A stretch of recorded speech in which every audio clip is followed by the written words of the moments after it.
another bang. All the Muslim cars now, with your bag it up. Light up my card with a sweet one bliss. Someone flicks me a bag it up. So, it's another one. It's another one, yeah. It's a full strong, yeah. Oh, it's another one. It's another one, yeah.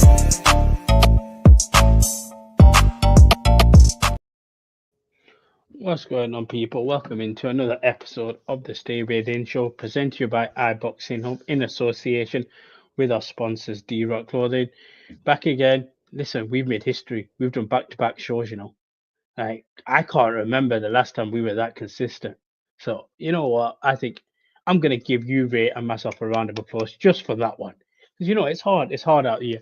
But with that being said, Ray, how are you feeling, man? How's life? So, man, Mr. Consistent, who else, man?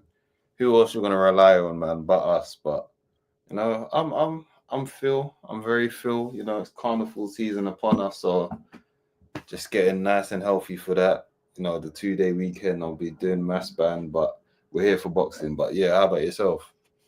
Listen, I'll be honest with you. There's one thing that's taken over my life. It already did, but now we've got a call like 10 minutes away. Bro, that's paddle. I'm not going to lie to you. We already have one book session on Thursday at 10 p.m. We got another one on Saturday at 3 p.m. We're going to have a couple more throughout the week. So paddle's the only thing that's in my life right now. I might have to see you on a paddle court one of these days. Oh, 100%. I'll be down in London in November anyway for Eubank Ben. But we ain't talking Eubank Ben. We have to go straight into Moses Itauma basically destroying the baby snatcher or body snatcher, whatever you want to call him, within the first round, within 2 minutes. I can't really say talk to me about the fight too much. What I can say is I think Moses Itauma kind of just put it out there like, look, you guys not necessarily doubted me, that this was meant to be a challenge. I've come here, I've done my thing. What does this performance for you show about Moses right now in terms of where he stands in the heavyweight division? This, for me, was more about how do you handle the moment of being the main guy, because ability-wise, many people saw Moses as being, you know, being better than Dillian, but I think people wanted to see, in case he went into deep waters, can he handle it? And Moses just said, yo, I don't swim for too long, big man. He got Dillian out of there. He went fishing and said, yo, I'm catching a big fish in 1 minute. Bam, caught the fish, gutted it, got it out of here. And credit to him, like, he just, handled the moment like a champ. Like, and that's what you need for, like, you know, the young up-and-comers. It's like you need those moments against, you know, some guys were named to make them the main event. See how they handle being the main guy, because it's not easy. A lot of people, you know, you just take it for granted when you see greats that step up to the plate and be the main guy. But some people, the nerves get to them and they may not perform the best. But he went out there, kept it normal. He just said, listen, I've been doing this. Bing, bam, wallop. Got Dillian out of there. What do you think of the fact that I think Sonny put it out there, Sonny Edwards put it on his Instagram, that Dillian might be injured prior to the fight? Because I'll be honest with you, I don't think he landed a shot. It was so insignificant, no one really cared. And it felt like, and I don't want to sound rude, he was kind of out there for a paycheck. I didn't care. I don't even think that's rude. Yeah, he was just there for a paycheck, which it's like, you talk the talk, you lost the weight, you got the abs. But the reality is, you know, like how you sometimes say, sometimes you've got to get knocked out to get a realization of where you really stand. Again, I think he's one more knockout away from doing that. But I think this has been as close to as you can get to that realization that, look, just hang it up. Oh, sorry, go on. I was just hang it up. Just hang it up. I think he'll hang it up depending on the payday. I think that's all it is. Just a payday. He got knocked out. That's the young upstart that's getting knocked out anyway. I think it's a thin line between wanting to get paid and he's a fighter through and through. So even when he's in his twilight, he's going to feel like, yo, I can still hang. And you hear it all the time with like a lot of fighters that are retired. where they get that itch. You know, some of them they talk about, they just see people and they're just like, in their mind, physically they're where they are in life, but in their mind they feel like they can just still bring it back to where they used to be. And I can't imagine, I would hate to live with that type of demon just always haunting me, thinking I can still box this person, even though the reality is your body's gone. And that same mentality that got you to the top is the same mentality that can get you hurt. And some people just never lose their ego, or they don't find, not lose the ego, but they don't find a healthy way to channel it. And as much as people make fun of Tony Bellew for talking about this stuff, which the joke's dry now, I don't find it funny, but anywho. But it's like Tony Bellew talks about all the time of like, yeah, like you see certain situations, you might get the itch, and then you have to tell yourself like, yo, it's done. Like it's a constant thing of you have to tell yourself, yo, let it go type of thing. Like, and I feel with Dillian, it's like he's probably just there thinking, let me get my final few paychecks. Chisora might even call him out just to see if he can get that one more fight back. But I also don't think that will garner the type of money Dillian would want. So for Dillian, I think now is either one or two things. He's going to carry on until he can get a decent win, or this is strictly get me paid and I'll cash out until they give me too low offers that I have to reject them and retire. I'll be honest, I look at it like nobody really cares right now in the heavyweight division to fight Dillian Whyte. The only reason Dillian Whyte got a bag was one, because it was linked to the Saudis, and two, because he was fighting Moses. But there's no one out there that I look at, I'm like, outside, and if he wants to get the bag, he's not a fighter that can claim the bag. You're always going to be the B side. There's not enough A sides right now in boxing. With that, we if we fight Dillian Whyte, you know, it's worth it for us. I can't really name anyone. The only one that goes in terms of matchmaking side by side is just because of where they are right now. It's probably Joe Joyce, but there's no money in that. I don't even think he's cooked as well. Like, if we're being honest, he's cooked as well. But if you're gonna have a fighter of a similar cooked out level on an undercard, it's gonna be them two realistically, and I can't see anything else. Let me tell you something, man. That man is cooked. And the thing is, he's got Buddy McGirt, and I'm sure that he gets a healthy percentage of like like the coach fees. So yeah, I don't even listen, man. Let me not watch no one's pockets, but I've been saying it for a long time in regards to the funds drying up in boxing. And yeah, unless, like Ra's alluding to about, unless you can go to empty Riyadh Arena and collect peas, it's rough. The landscape is rough. And even in another group chat, they're talking about, oh, Eddie Hearn's like roster's not the greatest right now. And I think, and this is another thing I've been saying as well, I think he's checked out of British boxing a long time ago. I think Eddie was just like, ain't no money here. What's the point in me doing, outside of, obviously you got the Northern Ireland welterweight world title fight coming up, and thankfully that's in a stadium in Northern Ireland, if I'm correct. Yeah, are you on about the Crockett Donovan fight? I think that's one. Yeah. I think it's in Belfast, Dublin, which one of the two, but yeah. Is it Belfast? I believe it must be Belfast. So. Yeah, Ireland, they still got the whole with that certain situation, which I'm not going to allude to. So. And then other than that, you've got Yafai, who's in a weird predicament right now.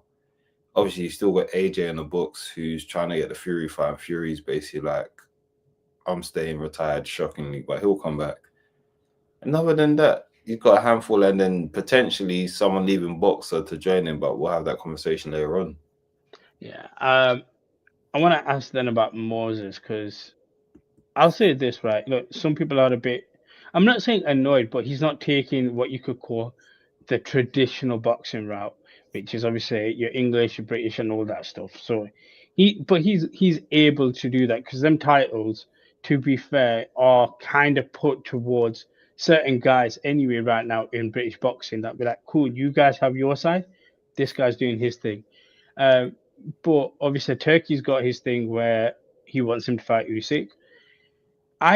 What I actually appreciate is Moses Itauma and Frank, even though they may talk about it, they kind of have an avenue where they want to go, because you've got names like Hergovich, who came off and beat David Adley, or funny enough, Jermaine Franklin's another one that they mentioned they want to get in there. So it's like we're still going to give him names, but we're going to give him name value where he can still beat these guys.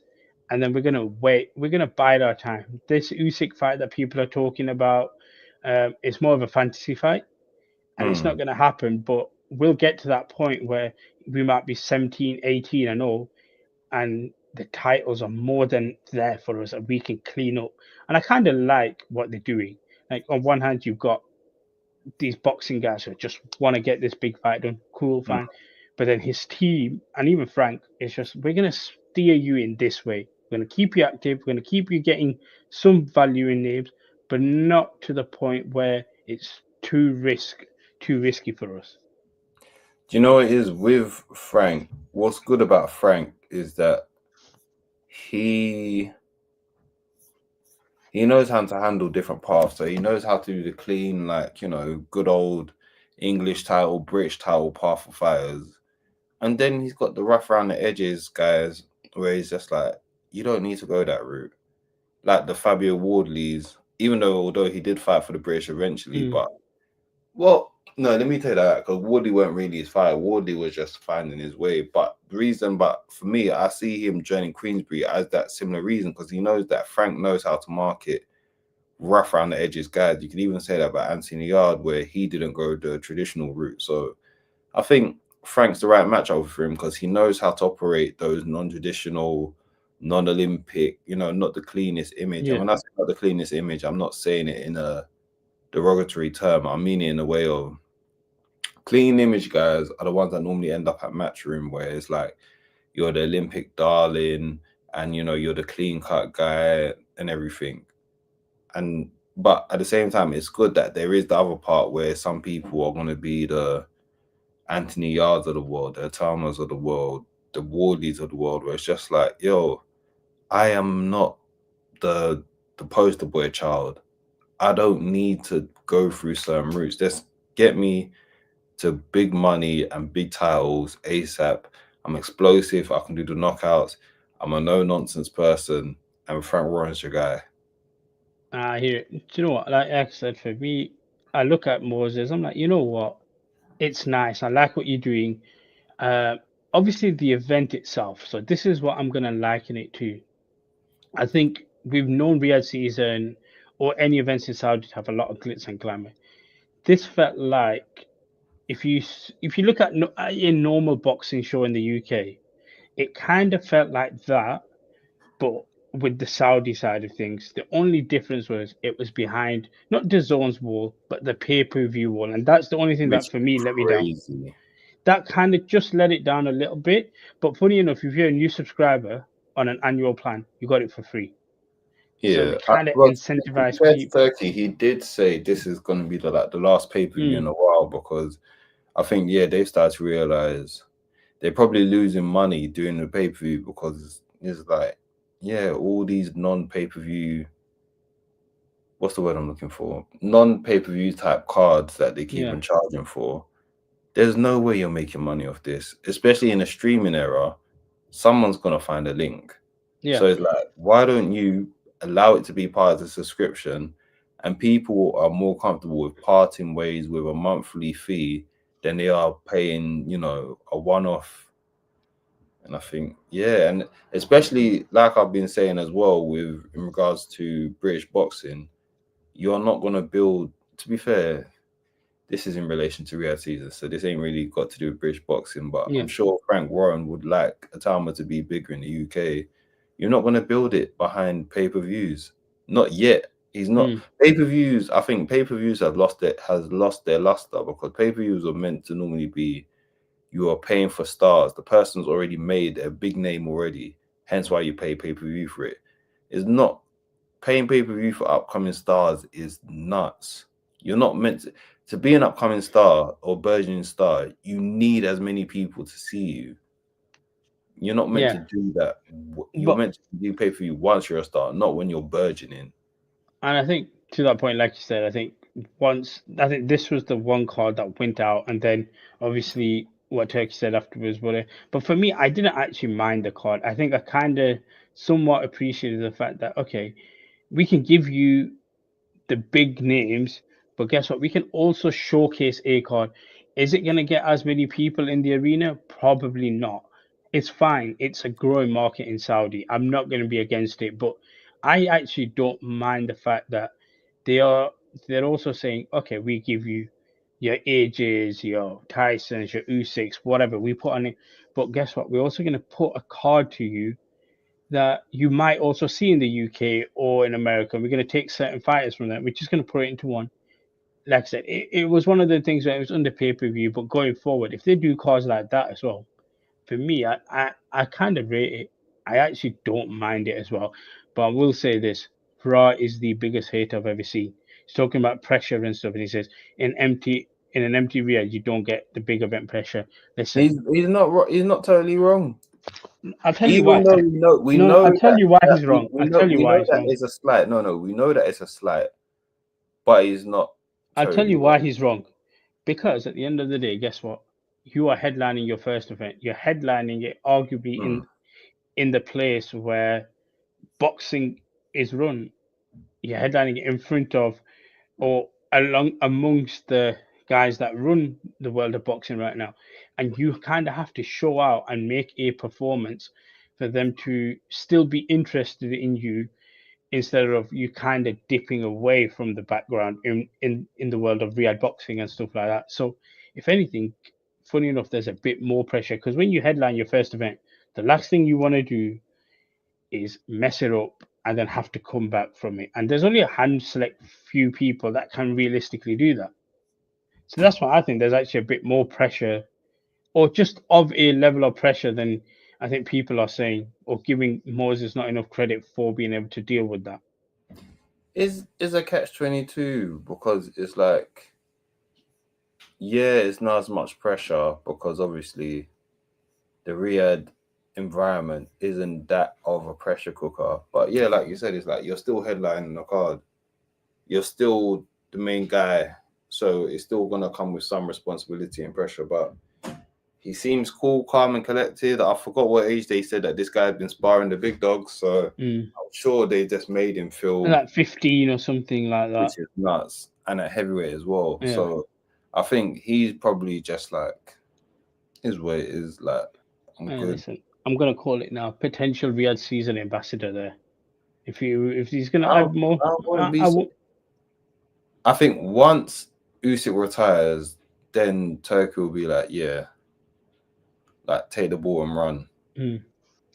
Just a quick one from Trey. He's saying, yes, big up to my brothers here. So we appreciate you, Trey, for locking in as well. I'm going to talk about Daniel Dubois departing from Don Charles. What's your thoughts on that? Like, I think I saw a tweet from somebody saying, is it time we stop blaming the trainers and start looking at the fighters as well for coming up short? It's a bit of both. One part trainers, the other part, Dubois is who he is, hardwired. He's going to reset to default settings every single time he comes into trouble, which is, my brain's a bit, let me not say my brain, but it's like mentally, it's like he freezes and then he just like stops and he's calm with it. But it's not it's so weird because it sounds like giving up, but it's not in a typical giving up way. Like, but I think that's what it is with Dubois. It's like he has to be the front runner in the fight, or it will get long for him. And I don't think anybody, no trainer can change that. I'm sure, obviously, the whole rumors and Spencer Fearon also speaking on it about how the Dada and Don didn't get along too well. I got a feeling it's just more to do with that. It's just more to do with Triple D's dad not getting along with Don, because he's still going to be the same guy. At the end of the day, as a physical specimen, great fighter. Will he listen to instructions yes, it seems so he'll play things to a T, but in expecting him to, you know, adapt in the middle of a fight and everything and fight people with high IQ, if he can't get them out of there, this is always going to happen. And CJ saying he should have stayed with Shane, I don't totally agree, only because Don got him to look a bit more tuned in. But and he took him to the top. If we're being honest, he did. But like I said, it's still a thing of the boy seems very disciplined. That's one thing I'll give him. He seems very disciplined of sticking to the plan. When it comes to even in camp or out of camp, he seems to stay in decent shape. However, when the going gets tough, he'll resort to resetting default settings. And I think Usyk even said it in the lead up to the fight, where it's just like everyone's thinking, "Oh, this is a different Dubois," and he goes, and I think Usyk's thing was more like, he's always been great, but he is who he is.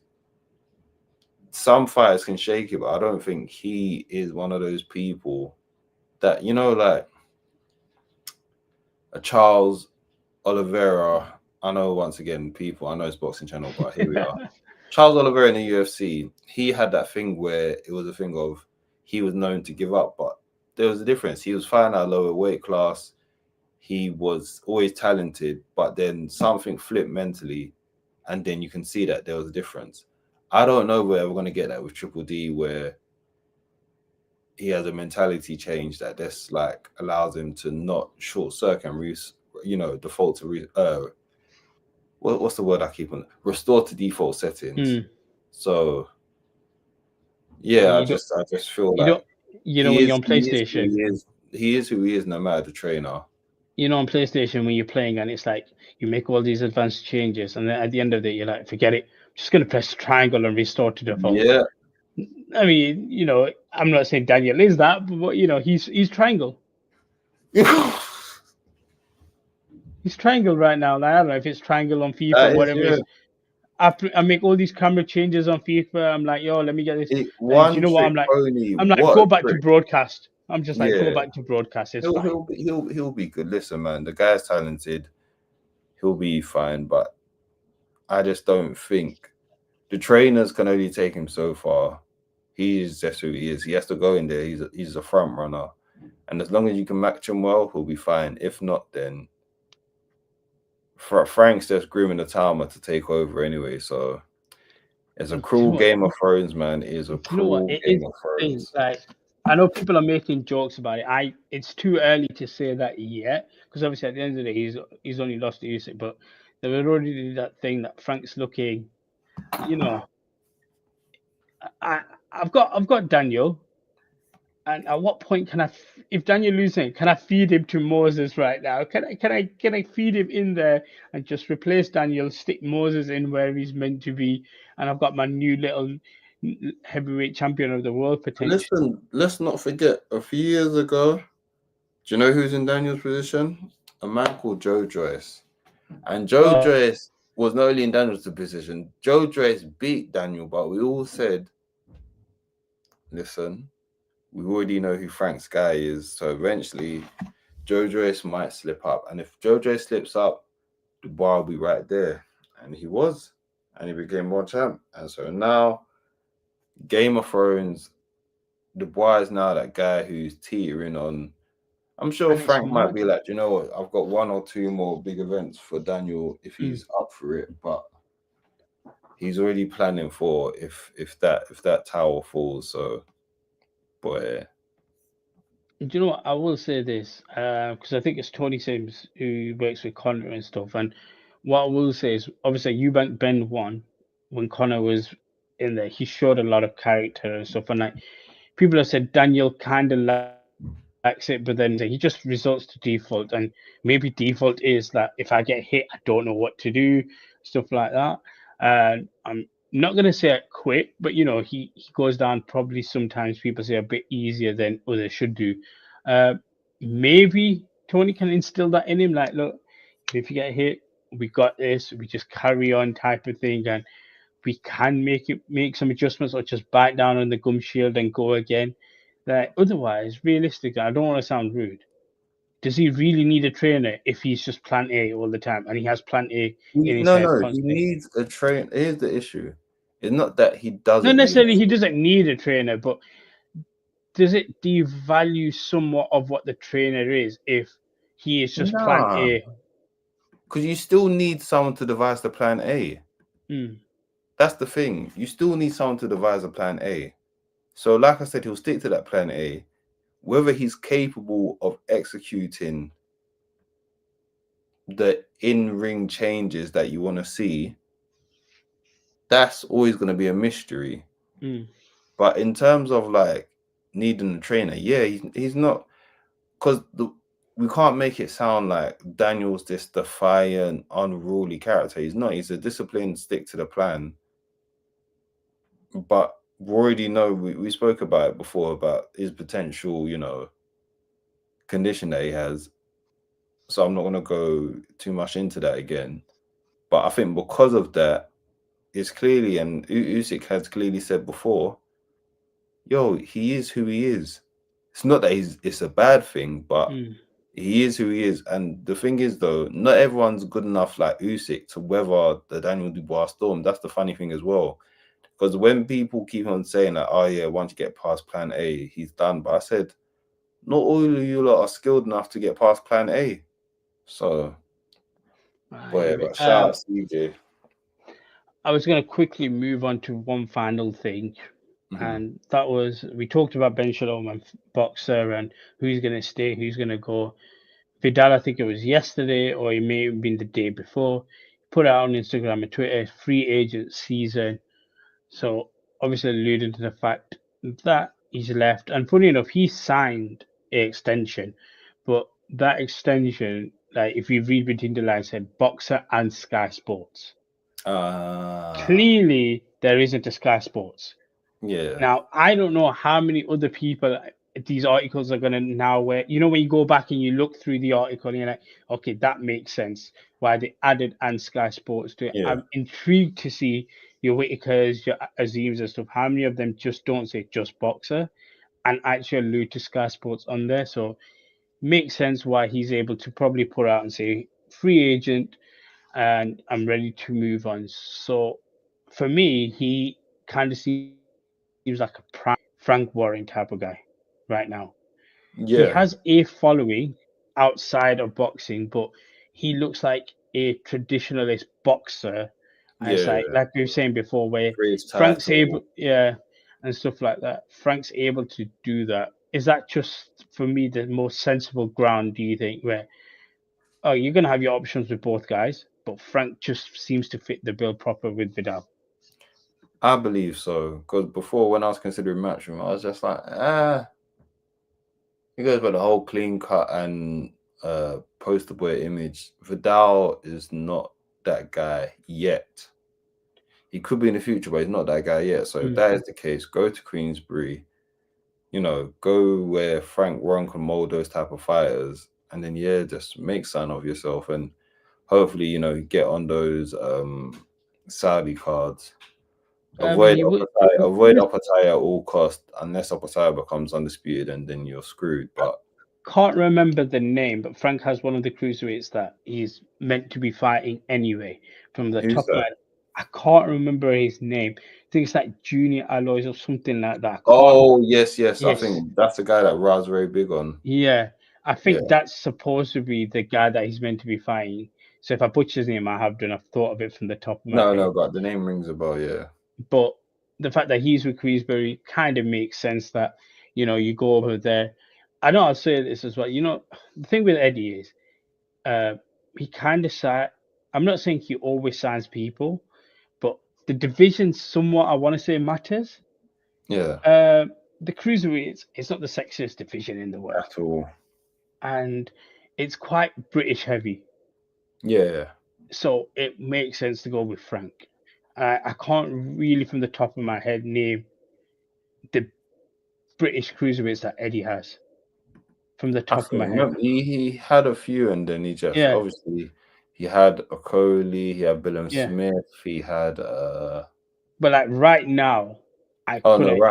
If I'm Matchroom it's not going to be much Eddie, there. Really. like I alluded to, Eddie's been said, yo, this British boxing stuff, there's rice at home, man. Let me just, He still has a schedule that's decent to a point, that British level schedule that I'm okay with, that he's got coming up for the autumn fall period, whatever you want to say it.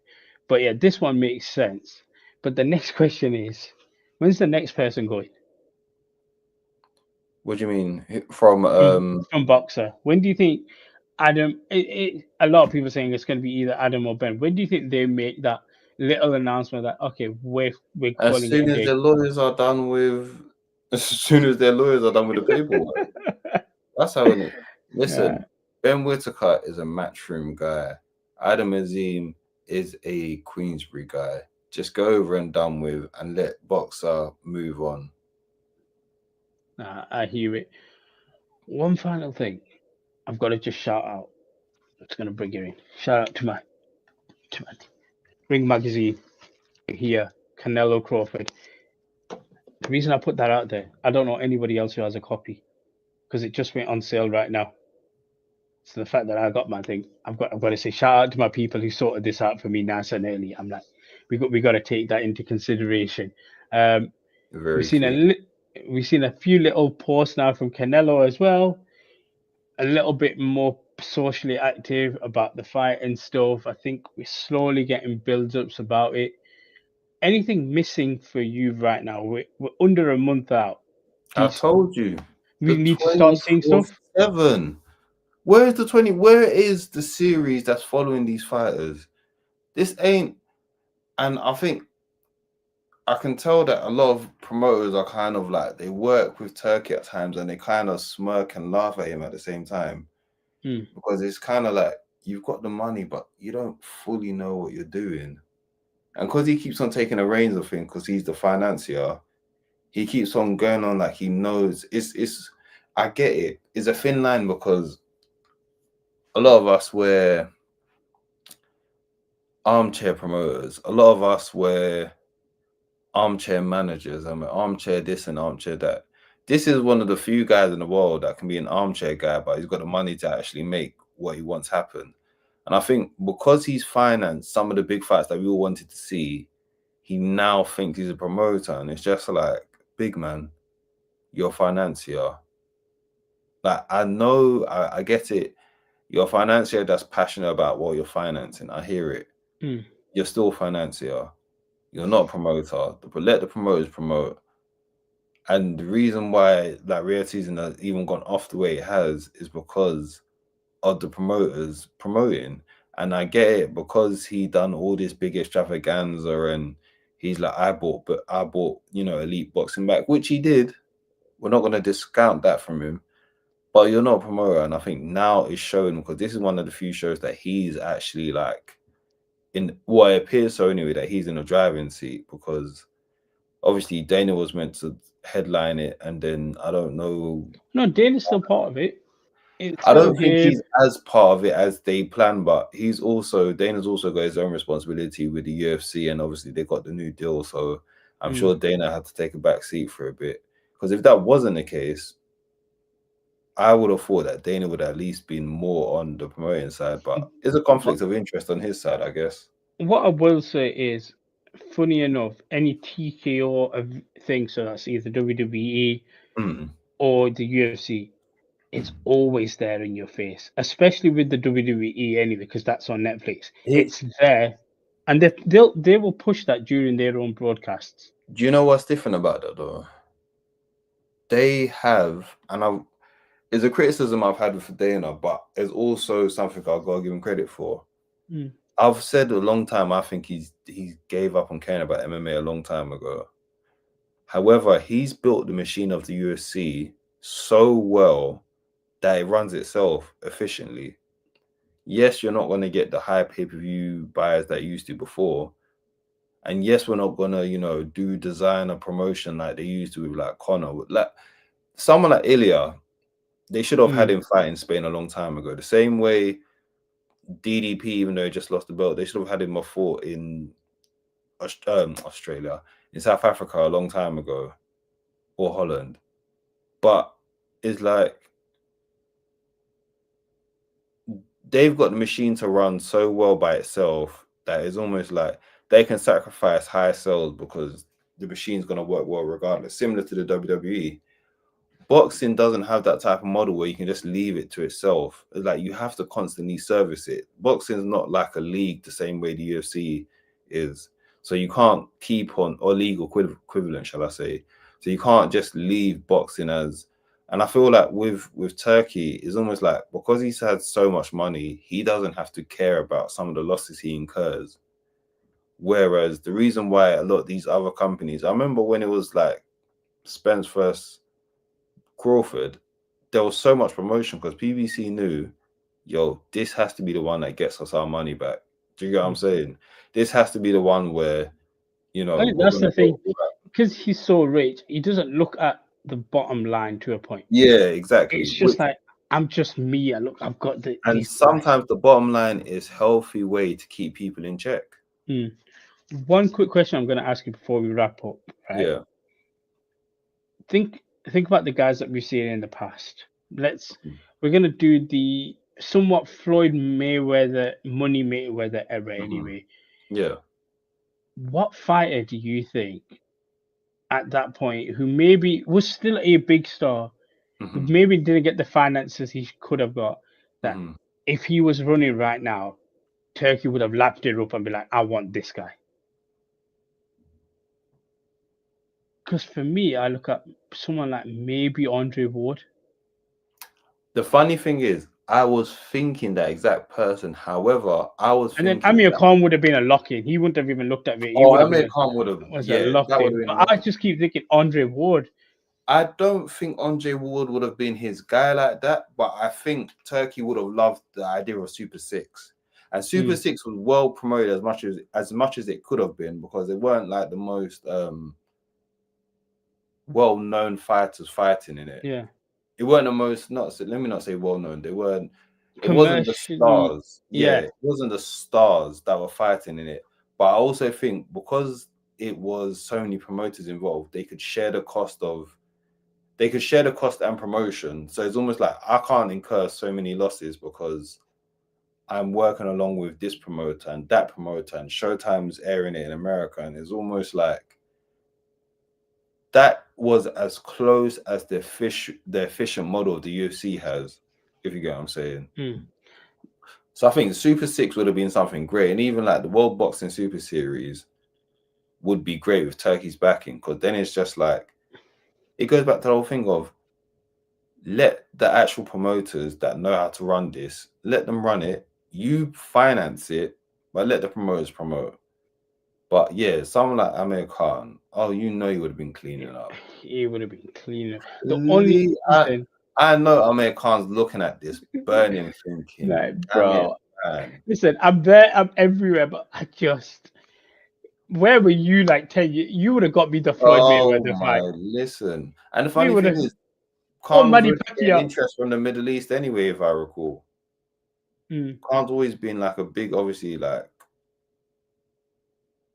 just that region, they've always loved him. But obviously, the money wasn't always there to finance him and another fighter, whereas now they've got opportunities to do that. But let me not say that out too loud before Khan gets any ideas. But yeah, like, no, get all the ideas in the world. Get every single idea in the remember when we had that discussion, and I said about the whole thing with people will look at wrestling and say, "Oh, they should bring back, old wrestler here." There's a different. They're washed. No. There's a difference. And he's past it, and that's okay. The reason is come back. The difference is, right, with wrestling is when you come back, I've got to put you in some kind of bloody storyline for it to make sense. With boxing, I don't need a storyline. Your body cannot come. Your body. I know the aura is there. I'm there for you. A predetermined result. Your body still needs to be able to wrestle. Because you got to do 20 minutes at least for me, to care. Man. But yeah, I need it. He's never coming back. He's never coming back. He knows it. He doesn't like the gym. And I like Khan. That's why I don't want him to come back. He doesn't like the gym. So if he doesn't like the gym, he's not going to come back, because he said it. He goes, If I go to the gym, then it's like it gives me a bit of an itch. So I'll do a little bit, but not ever. I'm not doing 5 days a week or something like that. Yeah, I don't need good, to do that. good. Yeah, just But go there for health the only benefits. reason I look at Andre Ward is I'm not saying they had same career paths, because obviously Yeah. Crawford accomplished a lot.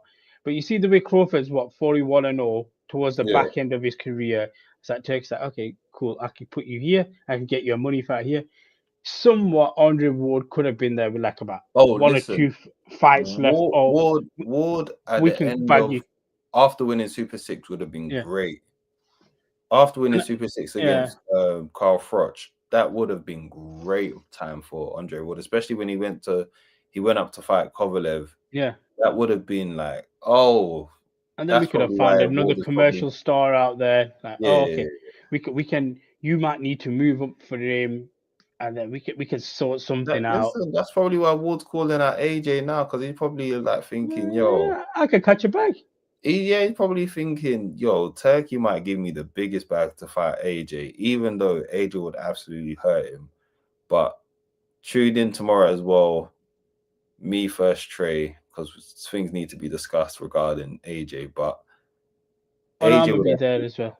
Yeah, I'm glad. AJ would listen. absolutely get hurt by. Ward would absolutely get hurt by AJ. There's a certain point where technique cannot save you. There's weight class for a reason. And that's one of those situations where you can have the perfect blocking technique from a heavyweight to someone who just moved to light heavyweight at the last end of their career. Yeah. When that punch hits your guard, you're feeling it. Oh, I'm just putting out there what you're saying there. Just remember what I said about this man here moving up 2 divisions to take this man's They're punches. cashing out.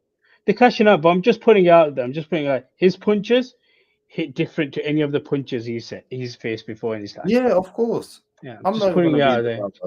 I'm not like you. I can be objective. I'm not like you. I can be objective. I will be as well. This will be one of the greatest, if not greatest, accomplishments of all time by Canelo. If he gets this victory, That's so nasty. That's so nasty. Another person's undefeated record. We might need to write it down. No, you didn't take Bibble's record, but it's all right. But yes, listen, it's better BF did the job there. We let it to one of. We let him get the job done. Man, don't try to claim that I'm better BF. BF is my guy as well. Don't try. Yeah, I know he is, but we let him get the job done for that because he deserved to get the job done. Get out of here, man. Stop. I'm telling you, it's true. And now, obviously, Bivol, little injury here or there, whatever, convenient surgery post. That's beside the point. We'll see him. Let's be. Listen, I better be of his my guy. And you saw how happy I was when he won the belt. That guy is Twilight season. It is. And yet he still goes. The only crazy thing is he's so good. His Twilight is better than a lot of people's primes, but he ain't beating Bivol now. No, that's Canelo as well. No, I promise you. I'm not even. You're not drawing me out. Let's. I nearly did. But yeah, listen, we're gonna wrap up today. Ray, I'm gonna give you the final words. Shout out Canelo Alvarez though. Still, listen, man. I already told you before. It's gonna be live. It's gonna be 5, and Canelo's gonna take a dive. Crawford in 5. Disgraceful. Listen, guys, like, share, subscribe. Peace. It's another band. All the Muslim cars now, whichever get up. Light up my card with a sweet one, please. Someone flicks me a back by the So, it's another one, yeah. It's a full strand, yeah. Oh, it's another one, yeah.